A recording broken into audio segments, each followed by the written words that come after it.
ادامه گفتارهای رادیوی فرهنگ.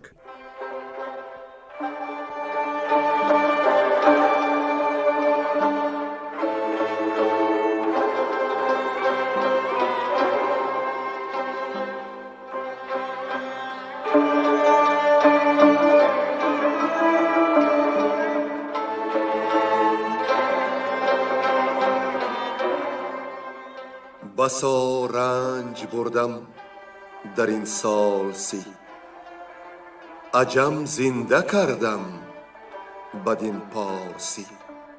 بسا رنج بردم در این سال سی، عجم زنده کردم بدین پارسی.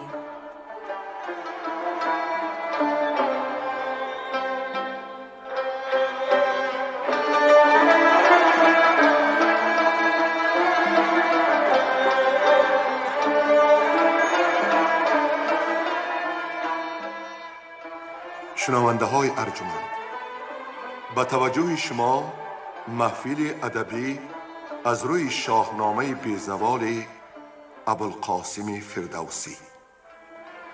صدر محفل نظام قاسم.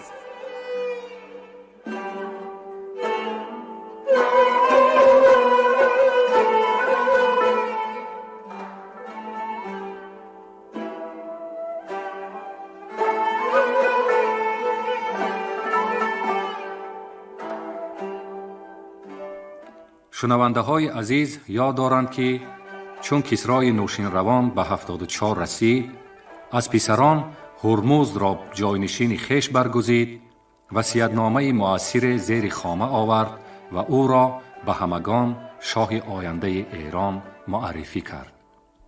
پس از این کسری باز 1 سال بزیست و شب آفتاب خواب دید پرشگفت که انوارش سراسر دنیا گرفت. و عجب آن بود که آن انوار به کاخ کسری نتافت و شاه در خواب بارگاهش را تیره یافت. سحر از بزرجمهر تعبیر خواست. آن خردمند سخن کرد راست که 40 سال پس از تازیان مرد آید که از او دینهای پیشین دیگر نپاید و دین پیش بگیرد که جای آن همه دیرینه کش بگیرد.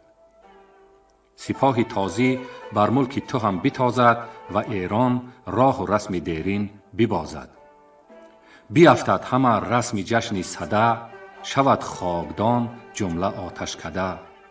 نه آتش پرستند و نه آفتاب، سری بخت گردان در آید به خواب. شب دیگر در خواب کسری خروش برخاست که آن گوی آن قصر و سرا بکاست. بزرجمهر تعبیر زد که امشب همان پیغمبر نو به دنیا آمد. چند پس شاه کسری از جهان درگذشت و بعداً بزرجمهر دانا هم راه آخرت نوشت. هرمزد کلاه شاهی به سر نهاد و از عدالت و داد به سردارانش پندها داد. ولی سال چند از سر گذشت که از راه و رای نیکی برگشت.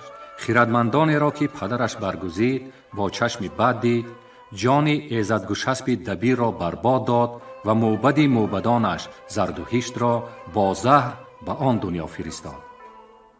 در گفتار امروزه خواهم شنید که از شاه هرمزد باز چی بیدادها گذشت و چون او باز به راه داد برگشت. گوینده ها حاجی اسماعیل پیر محمدزاده، صباحت قاسم، عبدالرشید خوجمقولوف و گلرخسار صفی.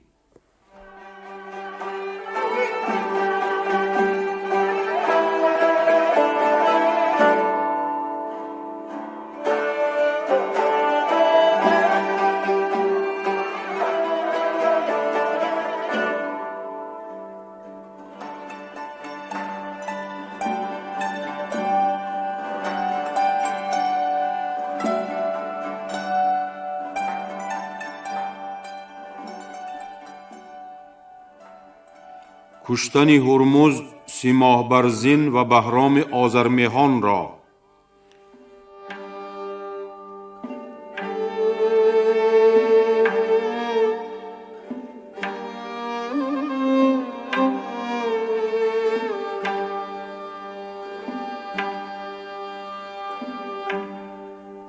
چو شد کار موبت بزاری بسر، همه کشور از درد زیر و زبر. جهاندار خونریز ناسازگار، نکرد ایچ یاد از بدی روزگار. میان تنگ خون ریختن را ببست، به بهرام آذرمیهان یاخت دست. چو شب تیره تر شد مرو را بخواند، به پیش خود اندر بزانو نشاند. بدو گفت خواهی که ایمن شوی، نبینی ز من زشتی و بدخوی. چو خورشید بر چرخ روشن شود، سری کوه چون پشت جوشن شود. تو با نامداران ایران بیای، همی باش بر پیش تختم بپای. زی 30 ماه بر زین پرسم سخن، چو پاسخ گذاری تو دل بد مکن. بپرسم که این دوستدار تو کیست، بد است ار پرستنده ایزدیست. تو پاسخ چنین ده که این بدتن است، بداندیش و از تخم آهرمن است. وزان پس ز من هرچی خواهی بخواه، پرستنده و مهر و تخت و کلاه. بدو گفت بهرام کیدون کنم، و از این بد که گفتی 100 افزون کنم. بسی ماه که بود از نژاد مهان، گزین پدر آن چراغ جهان. همی ساخت تا چاره چون کند، که پیراهنی مهر بیرون کند. چو پیدا شد آن چادری عاجگون، خور از بخش 2 پیکر آمد برون. جهاندار بنشست بر تخت عاج، بیاویختند آن بهاگیر تاج. بزرگان ایران بر آن بارگاه، شدند انجمن تا بیاید سپاه. ز در پرده برداشت سالار بار، برفتند یک سر بری شهریار. چو بهرام آذرمیهان پیش رو، چو 30 ماه بر زین و گردان نو. نشستند هر یک بر آن جای خویش، گروه ببودند بر پای پیش. و بهرام آذرمیهان گفت شاه، که 30 ماه بر زین بر این بارگاه. سزاوار گنج است اگر مرد رنج، که بدخواه زیبان نباشد بگنج. بدانست بهرام آذرمیهان، که این پرسش شهریار جهان. چگونه است و این را پی و بیخ چیست، که از این بیخ ما را بباید گریست. سرانجام جز دخمه بی کفن، نیابیم از این مهتری انجمن. چنین گفت بهرام که ای رادشاه، زی 30 ماه بر زین تو نیکی مخواه. که ویرانی بوم ایران از اوست، که نه مغز بادش به تن در نپوست. نگوید سخن جز همه بدتری، بر آن بدتری برکند داوری.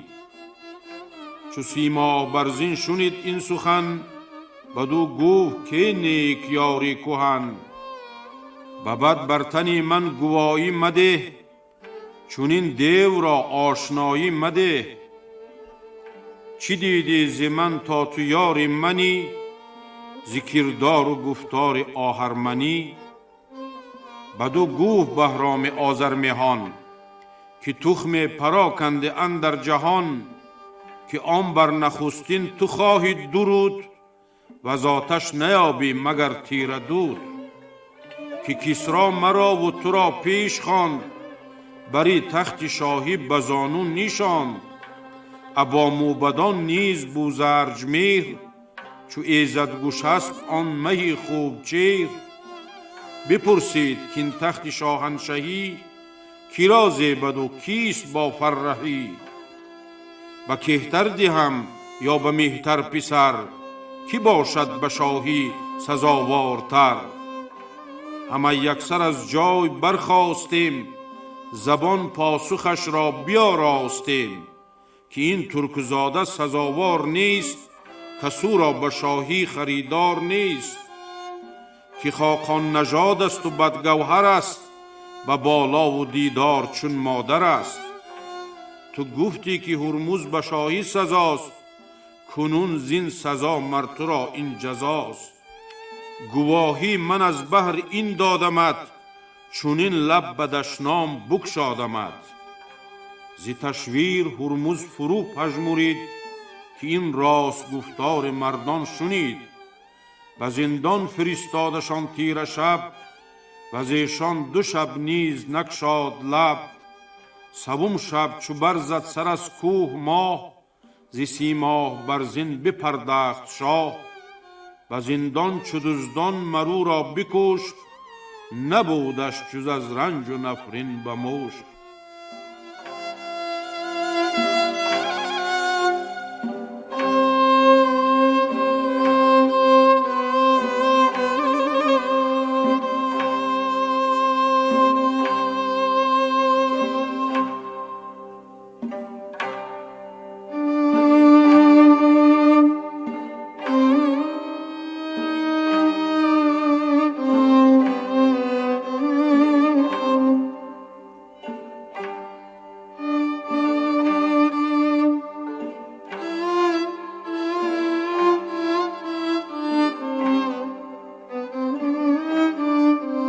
چو بهرام آذرمهان آن شنید، که آن پاک دل مرد شد ناپدید. پیام فرستاد نزدیک شاه، که ای تاج تو برتر از چرخ ما. تو دانی که من چند کوشیدم، که تا رازهایی تو پوشیدم. به پیشی پدرت آن سزاوار شاه، نبودم تو را جز همه نیک خواه. یکی پند گویم چو خوانی مرا، بری تخت شاهی نشانی مرا. تو را سودمندیست از پند من، به زندان ممان یک زمان بند من. به ایران از آن سودمندی بود، خردمند را بیگزندی بود. پیامش چون نزدیک هرمز رسید، یکی رازدار از میان برگزید. که بهرام را نزد شاه آورند، بدان نامور بارگاه آورند. شبی تیره بهرام را پیش خواند، به چربی سخن چند با او براند. بدو گفت برگوی کان پند چیست، که ما را بدان روزگاری بهیست. چونین داد پاسخ که در گنج شاه، یکی ساده صندوق دیدم سیاه. نهاده به صندوق در حقه، به حقه درون پارسی رقه. نبشته است بر پرنیانی سپید، بدان باشد ایرانیان را امید. به خطی پدر آن جهاندار شاه، تو را اندر آن کرد باید نگاه. چو هرمز شنیدان فرستاد کس، به نزدیک دستوری فریاد رس. که در گنج های کهن باز جوی، یکی ساده صندوق مهر بروی. بر آن مهر بر نام نوشین روان، که جاوید بادا روانش جوان. همکنون شبی تیره پیشم بیار، فراوان به جستن مبر روزگار. شتابید گنجور صندوق جست، بیاورد پیشش به مهر درست. جهاندار صندوق را برگشاد، فراوان ز نوشین روان کرد یاد. به صندوق در حقه با مهر دید، شتابید و آن پرنیان برکشید. نگه کرد در خط نوشین روان، نبشته بر آن رقه پرنیان. که هرمز به 10 سال و بر سر 2 سال، یکی شهریار بود بی همال. و آن پس پرآشوب گردد جهان، رود نام و آواز او در نهان. پدید آید از هر سوی دشمنی، یکی بدنژاد چو آهرمنی. پراکنده گردد به هر سو سپاه، فرود افکند دشمن او را زگاه. دو چشمش کند داغ آن بدکنش، وزان پس برآرد هوش از تنش. به خطی پدر هرمزان رو قدید، هراسان شد و پرنیان بردرید. چو چشمش پر از خون شد و روی زرد، به بهرام گفت ای جفا پیش مرد. چی جستی بدین رقع اندر همه، بخواهی ربودن ز من سر همه. بدو گفت بهرام که ای ترک زاد، به خون ریختن تا نباشی تو شاد. تو خاقان نژادی نه از کیقباد، که کسری تو را تاج بر سر نهاد. بدانست هرمز که او دست خون، بیازد همه زنده با رهنمون. شنید این سخنهای ناکام را، به زندان فرستاد بهرام را. دیگر شب چو برزد سر از کوه ماه، به زندان دیژآگاه کردش تباه. نماند آن زمان بر درش بخرده، همان رهنمای وگر موبده. زی خوی بد آید همه بدتری، نگر تا سوی خوی بد ننگری.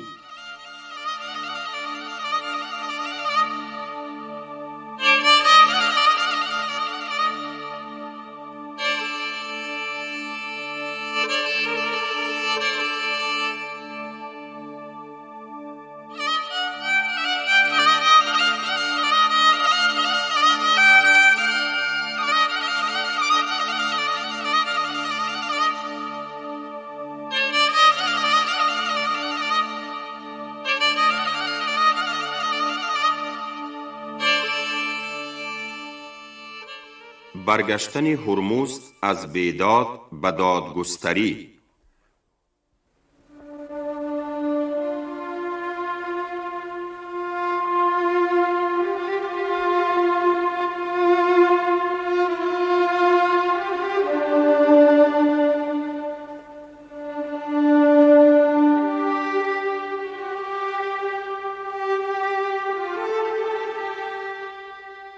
وزان پس نبود زندگانی خیش، ز تیمار زد بر دل خیش نیش. ز سال بیستخر بودی 3 ماه، که کوتاه بودی شبانی سیاه. که شهر خنک بود و روشن هوا، از آنجا گذشتن نبودی روا. 3 ماه حریفان بودی بسفهان، هوای خوش و جایگاهی مهان. زمستان بودی جای او تیسفون، ابا لشکر و موبد و رهنمون. بهاران بودی او به اروند دشت، بر این گونه چند برو برگذشت. از آن رقعه بودی دلش پر هراس، نیایش کنان بود در شب سپاس. نه خون ریخت از آن پس نه بیداد کرد، نه از بد روانش همه یاد کرد. چو پنهان شدی چادری لاژورد، پدید آمدی کوهی یاقوت زرد. منادیگری برکشیدی خروش، که ای نامدارانی با فر و هوش. اگر کیشتمندی شود کوفته، وزان رنج کارنده آشوفته. وگر اسب در کیشتزاری شود، کسی نیز در میوه‌داری شود. دمی اسب و گوشش بباید برید، سری دزد بردار باید کشید. مه و سال گردان بودی در جهان، بد و نیکویی زو نبودی نهان. به هر کشوری داد کردی چنین، ز دهقان همه یافتی آفرین.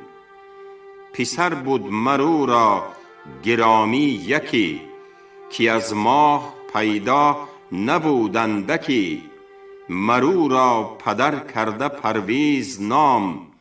گهش خواندی خسروی خویش کام.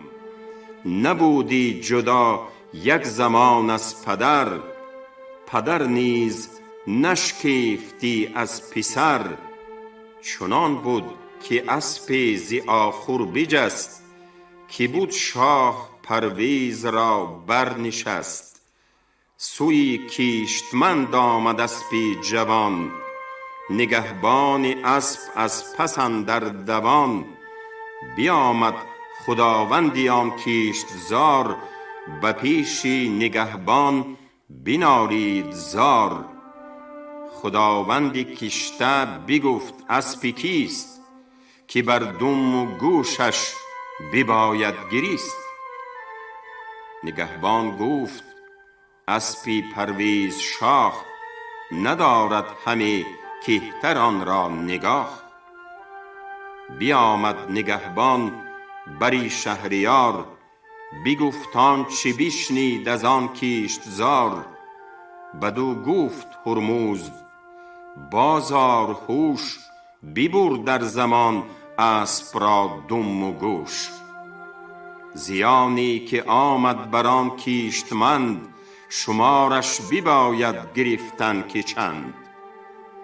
ز خسرو زیان باز باید ستد، اگر 100 زیان است اگر 700. درمهای گنجی در آن کیشت زار، بریزید پیشی خداوندی کار. چو بشنید پرویز پوزشگران، برانگیخت از هر سوی مهتران. به نزد پدر تا ببخشد گناه، نبرد دم و گوش اسپی سیاه. برآشفت از آن اسپ او شهریار، جهان دیدگان را همه کرد خوار. نگهبان شد از بیم خسرو دوان، بدان کشته نزدیک اسپی جوان. به خنجر جدا کرد از او گوش و دم، بدان کیشت زاری که آورده سم. همان نیز تاوان به فرمان شاه، رسانید خسرو بدان دادخواه. وزان پس به نخچیر شد شهریار، بیاورد هر کس فراوان شکار. سواری رزی دید بارآوری، سپهبد نژادی بلند اختری. سراسر همه رز پر از غوره بود، بفرمود تا کهتران را درود. از آن خوشه چند ببرید و برد، به ایوان و خالیگرش را سپرد. بیامد خداوندی رز در زمان، بدان مرد گفت کی بدی بدگمان. نگهبان آن رز نبودی برنج، نه دینار دادی بهارا نه گنج. چرا رنج نابرده کردی تباه، بنالم کنون از تو من پیش شاه. سواری دلاور ز بیم زیان، بزودی کمر باز کرد از میان. بدو داد پرمایه زرین کمر، به هر مهره در نشانده گهر. خداوند رز چون کمر دید گفت، که کرداری بد چند باید نهفت. تو با شهریار آشنایی مکن، خرنده نداری بهای مکن.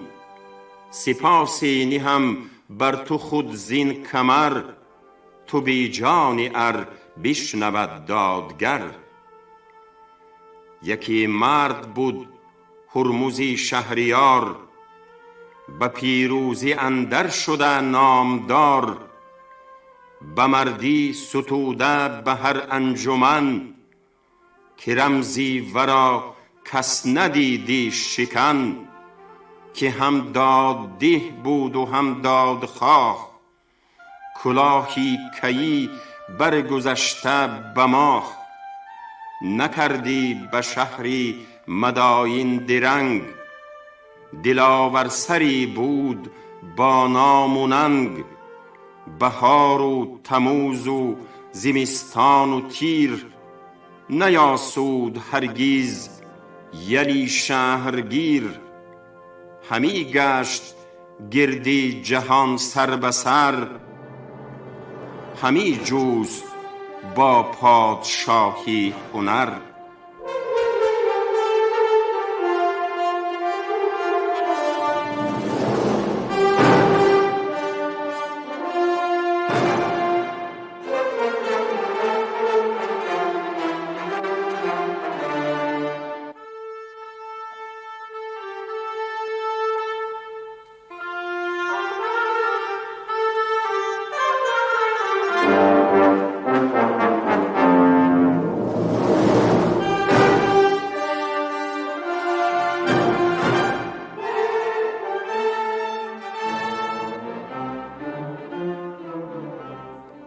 لشکر کشیدن ساوشاه به جنگ هرمز.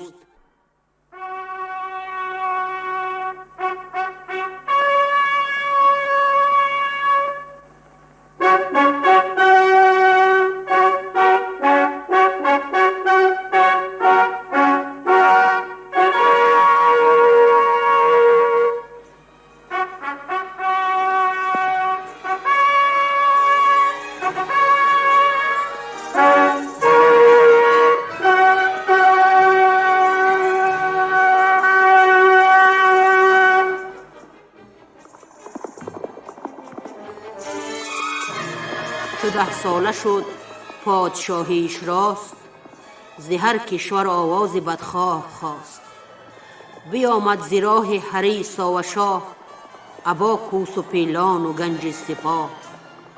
گر از لشکر ساوه گیری شمار، برو 400 بار بشمر هزار. ز پیلان جنگی 1200، تو گفتی مگر در زمین راه نیست. ز دشت هری طالب مرو رود، سپه بود آگنده چون تار و پود. و این روی تا مرو لشکر کشید، شد از گرد لشکر زمین ناپدید. به هرمز یکی نامه بنوشت شاه، که نزدیک خود خواند ز هر سو سپاه. پل و راه این لشکر آباد کن، علف ساز و از تیغ ما یاد کن. بدین پادشاهی بخواهم گذشت، به دریا سپاه است و در کوه و دشت. چو برخواند آن نامه را شهریار، بپژمرد از آن لشکری بی شمار. و از آن روی قیصر بیامد ز روم، ز لشکر به زیر اندر آورد بوم. سپه بود از رومیان 100,000، سواران جنگاور و نامدار.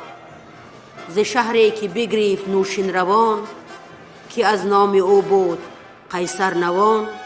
بدان شهرها شاه لشکر کشید، سری راست از ماه برتر کشید. به شمشیر بگریفت یک سر همه، در آمد به فرمان قیصر همه. بیامد ز هر کشور لشکر، به پیش اندرون نامور مهتر. سپاه بیامد ز راه خزر، کز ایشان سیه شد همه بوم و بر. جهان دیده گرد در پیش بود، ابا گنج و با لشکری خیش بود. از ارمینیه تا دری اردبیل، پراکنده شد لشکرش خیل خیل. ز دشت سواران نیزه گذار، سپاه بیامد فزون از شمار. چو عباس و چون امرشان پیش رو، سواران و گردن فرازان نو. ز تاراج ویران شدان بوم و روست، که هرمز همه باش از ایشان بجوست. بیامد سپه تا برود فرات، نبود اندر آن بوم جای نبات. چو تاریک شد روزگار بهی، ز لشکر به هرمز رسید آگهی. چو بشنید گفتار کارآگهان، بپژمرد شاداب شاه جهان. پشیمان شد از کشتن موبدان، ز درگاه گم گشتنی بخردان. ندید او همه مردم رای زن، بپیچید هرمز بری خویشتن. فرستاد و ایرانیان را بخواند، سراسر همه کاخ مردم نشاند. برآورد رازی که بود از نهفت، بدان نامداران ایران بگفت که چندین سپه سر بر ایران نهاد، که کس در جهان این ندارد به یاد. همه مرزبانان فرو ماندند، ز هر گونه اندیشه ها راندند. بگفتند که ای شاه با رای و هوش، یکی اندر این کار بگشای گوش. خردمند شاهی و ما کمتریم، همه خویشتن موبد نشمریم. همه موبدان و دبیران خویش، بکشتی و گشتی ز آیین و کش. براندیش تا چاره کار چیست، برو بوم ما را نگهدار کیست. چنین گفت موبد که بودش وزیر، که ای شاه دانا و دانش پذیر. سپاه خزر گر بیاید به جنگ، نیابند جنگی زمان درنگ. ابا رومیان داستانها زنیم، زبون پایه تازیان برکنیم. تو را ساوشاه هست نزدیکتر، و زو کار ما نیست تاریکتر. ز راه خراسان بود رنج ما، که ویران کند لشکر و گنج ما. چو ترک اندر آمد ز جیحون به جنگ، نباید بدین کار کردن درنگ. به موبد چنین گفت جوینده راه، که اکنون چه سازیم با ساوشاه. بدو گفت موبد که لشکر بساز، که خسرو به لشکر بود سرفراز. عرض را بخوان تا بیارد شمار، که چند است مردم کی آید به کار. عرض با جریده به نزدیک شاه، بیامد بیاورد مر سپاه. شمار سپاه آمدش 100,000، پیاده بسی در میان سوار. بدو گفت موبد که با این سپاه، سزدگر بشوریم با ساوشاه. مگر مردمی جوی و راستی، برون افگنی کژی و کاستی. رهانی سر کهتران را زبد، چنان که ره شهریاران سزد. شنیدستی آن داستان بزرگ، که ارجاسپ آن پرزیان پیرگرگ. به گشتاسپ و لهراسپ از بهر دین، چی بد کرد خود با سواران چین. چی آمد ز تیمار بر شهر بلخ، که شد زندگانی بر آن بوم تلخ. چنین تا کشاده شد اسفندیار، همه کرد هر گونه کارزار. اگر نشنود پند شاه زمین، بسی رنج بیند ز ترکان چین. ز مهتر به سالر چه من مهترم، از او هم به اندیشه بر نگذرم. و موبد چنین گفت پس شهریار، که قیصر نجوید به ما کارزار. همان شهرها را که بگرفت شاه، سپارم بدو باز گردد ز راه. فرستاده جوست گرد و دبیر، خردمند و دانا و هم یادگیر.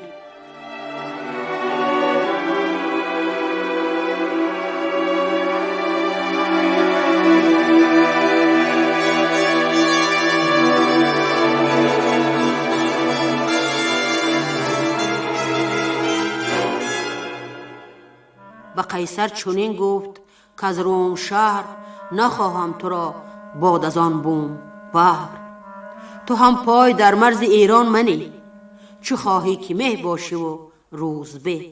فرستاده چون پیش قیصر رسید، بگفت آنچه از شاه ایران شنید. ز ره بازگشت آن زمان شاه روم، نیازرد خاک اندر آن مرز و بوم. شهنشاه هرمز سپه برگزید، که از گردشان روز شد ناپدید. فرستادشان تا بدان بوم و بر، به پای اندر آرند کوه خزر. سپهدارشان پیش خراد بود، که با فر و اورنگ و با داد بود. چو آمد به ارمینیه در سپاه، سپاه خزر برگرفتند راه. و زیشان فراوان بکشتند نیز، گرفتند از آن مرز بسیار چیز. چو آگاهی آمد به نزدیک شاه، که خراد پیروز بود با سپاه، بجز کینه ساوشاهش نماند، خرد را به اندیشه اندر نشاند.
کندر سخن فردوسی توسی نشان،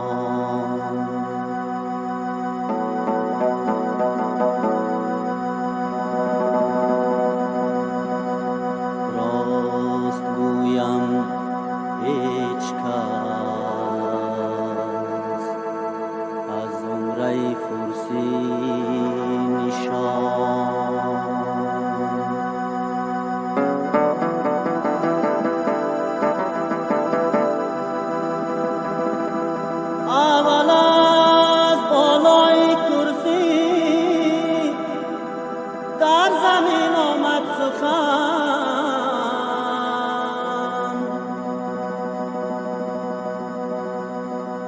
سخن را باز بالا برد و در کرسی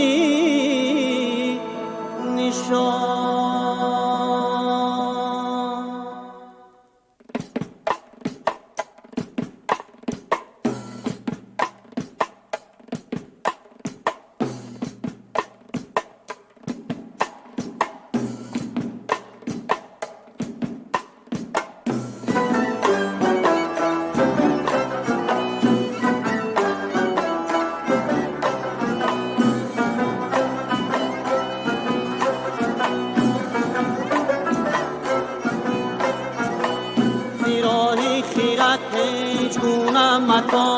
پشیمانی آرد ملت را شکام، زیراهی خیرت هیچ گونه مکام.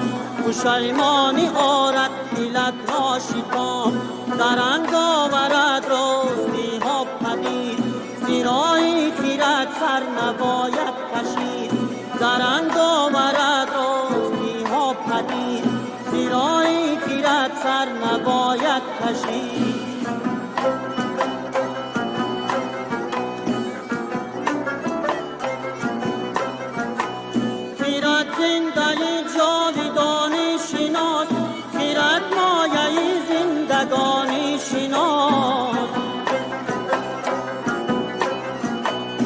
از او شادمانی، از او خرمی، از او هم فزونی و هم زوکمی، از او هم فزونی و هم زوکمی، از او هم فزونی و هم زوکمی. خیرت پرورد جانی دانندگان، خیرت ره نماید به خوانندگان. خیرت مایه جاویدانی بود، خیرت پایه زندگانی بود.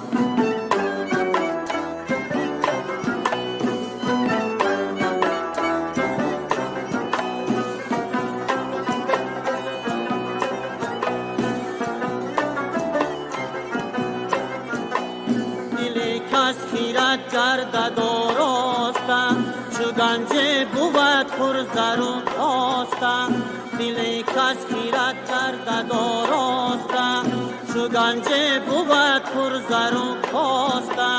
مدارا خیرت را برادر بود، خیرت بر سر دانش افسر بود. مدار خیرت را برادر بود، خیرت بر سر دانش افسر بود.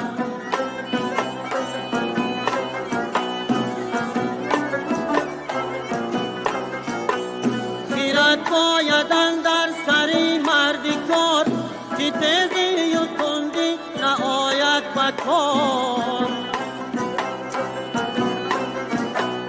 خیرتمند باش و بیازار باش، همیشه زبان را نگهدار باش.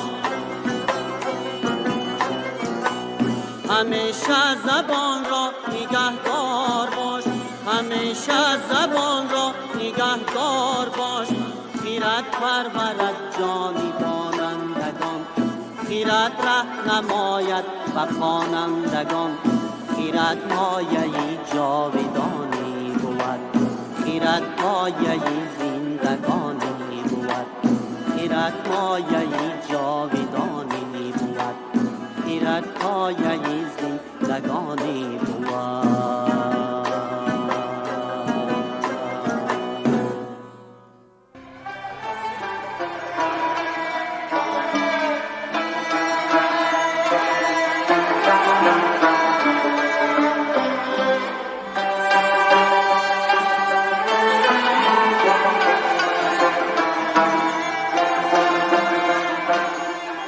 شما محفل ادبی را از روی شاهنامه بیزوال ابوالقاسم فردوسی شنیدید. تهیه‌گر خیرالله ابراهیم، منظم آواز معرفت خالق، صدا بردار برنای نظام. شاد و پیروز باشید.